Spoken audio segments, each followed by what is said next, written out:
someplace along the line, just really crammed this idea that we have to have sounds and letters to read.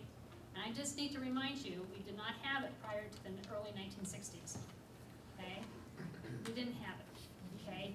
The phonics came about because the oral language is about, well, it's more than that now, it's about 250 years, okay, ahead of the written language.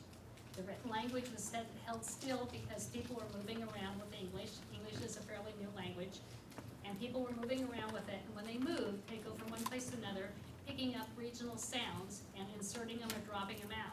So in one place you'd say idea, like for idea in Maine, and then you get out West Coast, you clip all those vowels and you'd say idea, okay? And so it's the same idea, and they said we need to have spelling, so that when you write to people, you're not sounding out letter sound, one letter with one sound. You're not doing that. Your speech, you can change that all you want, but we have to have it so we have a conventional way of writing it. So what we'll do is have a spelling called a dictionary, and we'll index all of those codes according to the way they are right now. So they did that in the late 1700s, early 1800s. Okay, created all those dictionaries of English.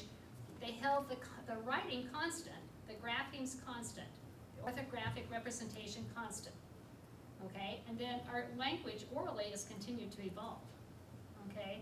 And as a result, our oral language, phonics without an F, okay, and a K, does not look like anything related to what the language was held to.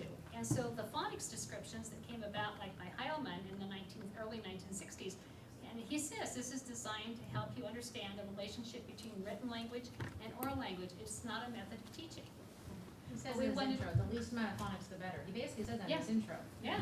And yet we've gone the other way. And We published that book in the 2000s to make sure that everybody knows what phonics is. I mean, they republished it. They said, hey, this is what phonics, and people evidently still haven't read that introduction. And the obsession, I'm going to say that, the obsession with the breaking down and testing all the sub-skills came out of the time in the 70s where Title I and federal money started getting into schools.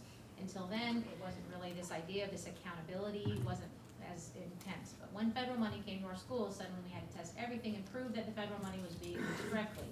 So some of these things that we do are really kind of recent developments in the vast scheme of the history of education in our country. So, Yeah. And they come out of those things. Because if you go back to Dewey, Dewey talked about meaning. Dewey talked about setting your environment up so kids could learn. And that was 1910. Yeah, and you go back past Dewey, Dewey borrowed from William James, who borrowed from Charles Peirce, who was 1800s, who talks about the whole being greater than the parts, and actually showed mathematically what signs and symbols are in relationship to each other and how it is that we actually get meaning from somebody who reads our paper and says something back to us instead of the C and all that, says, oh, I see that you're interested in cats, you know. Would you like to do an extra paper or like to write to us about your cat? And then you can share that with the whole class.